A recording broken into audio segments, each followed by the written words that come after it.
একজন ব্যক্তি, অসম্ভব স্বপ্ন আর অসংখ্য বাধা। শৈশবে যিনি তার সহপাঠীদের কাছ থেকে নির্মমভাবে মার খেয়েছিলেন, যিনি দেউলিয়ার দ্বার প্রান্তে পৌঁছে গেছিলেন, তিনি আজকে পৃথিবী বদলে দিচ্ছেন। তিনি আজকে পৃথিবীর সবচেয়ে ধনী ব্যক্তি। হ্যাঁ, তিনি হলেন ইলন মাস্ক। এই ভিডিওতে আমরা আলোচনা করব তিনি কিভাবে ঘুরে দাঁড়ালেন, তিনি কিভাবে অসম্ভবকে সম্ভব করলেন। এই ভিডিওতে আমরা জানব তার জীবন থেকে সবচেয়ে পাওয়ারফুল 10টা শিক্ষা, যা আপনার জীবনকে বদলে দিতে পারে। প্রথম শিক্ষা হলো, বড় স্বপ্ন দেখতে ভয় পাবেন না।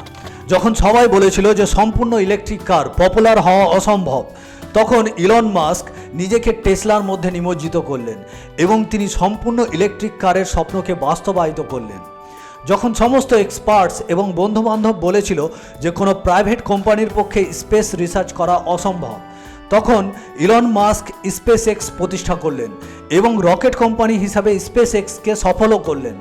তার জীবনের এই ঘটনাগুলো থেকে আমরা এই শিক্ষা নিতে পারি যে বড় স্বপ্ন দেখতে হবে এবং বড় স্বপ্নের প্রতি বিশ্বাস রেখে আমাদেরকে কাজের মধ্যে নিমজ্জিত করতে হবে।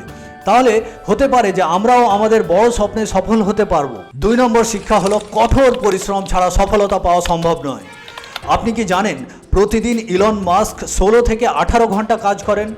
তিনি প্রয়োজনে অফিসেই ঘুমিয়ে পড়েন। তিনি বিশ্বাস করেন অন্যরা যদি সপ্তাহে 40 ঘন্টা কাজ করে, তাহলে আপনাকে সপ্তাহে 80 থেকে 100 ঘন্টা কাজ করতে হবে, তবে আপনি সফল হবেন।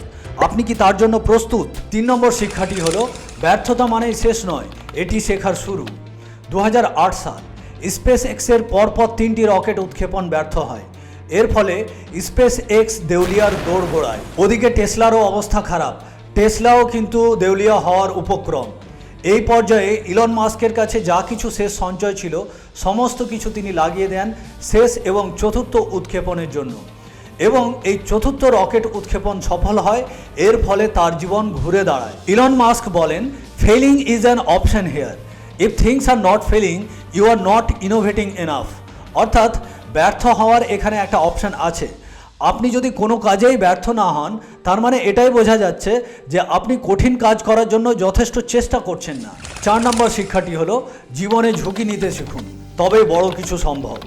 আমরা যদি SpaceX এবং টেসলার স্টোরিটা দেখি, তাহলে আমরা দেখতে পাচ্ছি যে ইলন মাস্ক জীবনে অনেক বড় ঝুঁকি নিয়েছেন, কিন্তু তারপরের ইতিহাস আমাদের সকলের জানা। আমাদের জীবনে অনেক সময় আমাদেরকে ক্যালকুলেশন করতে হয়, কিন্তু ক্যালকুলেটেড রিস্ক হলেও আমাদেরকে রিস্ক নিতে হয়। আপনি কি আপনার স্বপ্নের জন্য রিস্ক নিতে প্রস্তুত? 5 নম্বর শিক্ষাটি হলো, সমালোচনাকে শক্তি হিসাবে কাজে লাগান। মানুষ সমালোচনা করবে, বলবে যে এটা আপনার পক্ষে সম্ভব নয়। ইলন মাস্কের ক্ষেত্রেও তাই হয়েছে, কিন্তু তিনি চুপচাপ তার কাজের মাধ্যমে প্রমাণ করে দেখিয়ে দিয়েছেন যে তার পক্ষে এটা করা সম্ভব। আপনাকে যখন কেউ সমালোচনা করবে, তখন সেই সমালোচনাটা মনের মধ্যে গেঁথে নেবেন, শক্তি হিসাবে সেই সমালোচনাটাকে কাজে লাগাবেন এবং চুপচাপ আপনার কাজের মাধ্যমে আপনি প্রমাণ করবেন যে তাদের কথাটা ভুল। 6 নম্বর শিক্ষাটি হলো, ফার্স্ট প্রিন্সিপাল থিঙ্কিং, অর্থাৎ সাধারণ নয়, গভীরভাবে চিন্তা করুন। SpaceX-এর জার্নির প্রথম দিকে ইলন মাস্ক রাশিয়া গেছিলেন রকেট কেনার জন্য। সেখানে গিয়ে তিনি দেখলেন যে রকেটের দাম অসম্ভব রকম বেশি। তিনি সবাইকে জিজ্ঞেস করেন যে রকেটের দাম এত বেশি কেন? তো সবাই বলে যে রকেটের দাম এরকমই হয়। তো তিনি দেশে ফেরার পথে প্লেনের মধ্যে বসে বসে ভাবছিলেন যে রকেটের মূল উপাদানগুলো কি কি, এবং তিনি ভাবতে শুরু করেন যে এই উপাদানগুলো তৈরি করতে কেমন খরচ হতে পারে। এই ভাবনার ফলে তিনি নিজস্ব রকেট উৎপাদন শুরু করেন এবং এই রকেট উৎপাদনের খরচ 90% তিনি কমিয়ে দেন। তাহলে আপনি জীবনে যদি বড় কিছু করতে চান, তাহলে আপনাকে বেসিক থেকে ভাবতে হবে, আপনাকে ফান্ডামেন্টাল থেকে ভাবতে হবে, আপনাকে ফার্স্ট প্রিন্সিপাল থেকে ভাবতে হবে। 7 নম্বর শিক্ষাটি হলো, সমস্যা নয়, সমাধানের উপর ফোকাস করুন। আপনি ইলন মাস্ককে দেখুন, যখন সবাই তাকে বলছিল যে এই সমস্যার কারণে টেসলা সম্ভব নয়, এই সমস্যার কারণে SpaceX সম্ভব নয়, তখন সবাই সমস্যার উপর ফোকাস করছিল। ইলন মাস্ক কিন্তু সমাধানের উপর ফোকাস করছিলেন, তিনি সমাধান খুঁজছিলেন। এর ফলে তিনি সমাধান খুঁজেও পান এবং সফল হন। তাহলে আপনি জীবনে যদি সফলতা পেতে চান, তাহলে আপনাকে সমস্যা নয়, সমাধানের উপর ফোকাস করতে হবে। 8 নম্বর শিক্ষাটি হলো, সফলতার জন্য কোনো ডিগ্রি আবশ্যিক নয়। আপনি কি জানেন স্পেস টেকনোলজির উপর ইলন মাস্কের কোনো ফর্মাল ডিগ্রি নেই? তিনি সমস্ত কিছু শিখেছেন নিজে বই পড়ে এবং এক্সপার্টদের সঙ্গে আলোচনা করে। তাহলে এটা থেকে আপনি কি বুঝলেন? যে আপনার বেশি ডিগ্রির প্রতি ছুটলে হবে না, আপনাকে কিসের দিকে ছুটতে হবে?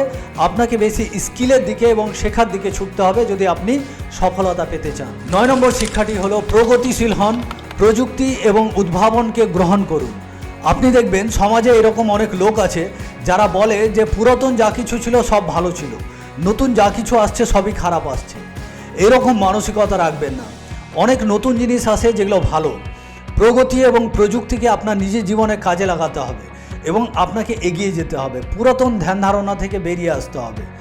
তো আপনি যদি এলন মাস্ককে দেখেন তাহলে দেখবেন এই যে দুনিয়ার পরিবর্তনের ধারা, এই পরিবর্তনের ধারায় নিজেকে সবসময় প্রথম সারিতে তিনি রাখছেন।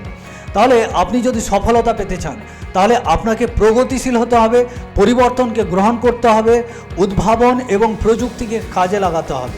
10 নম্বর শিক্ষাটি হলো কখনোই হাল ছাড়বেন না।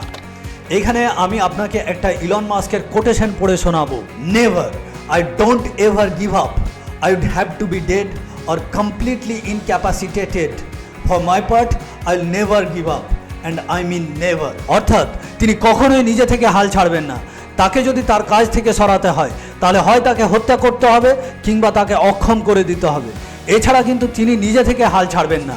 আমরা অনেকে অনেক কাজ শুরু করে দিই, কিন্তু যখন ডিফিকাল্টিজ আসে তখন আমরা হাল ছেড়ে দিই। এর ফলে আমরা অনেক কাজেই সফল হতে পারি না। আমরা যদি এলন মাস্কের মতো জেদি, একরোখা এবং হাল না ছাড়ার মানসিকতা নিয়ে আসতে পারি তাহলে আমরা অনেক কাজেই সফল হতে পারবো। আজ আমরা এলন মাস্কের জীবনী থেকে 10টি মূল্যবান শিক্ষা পেলাম।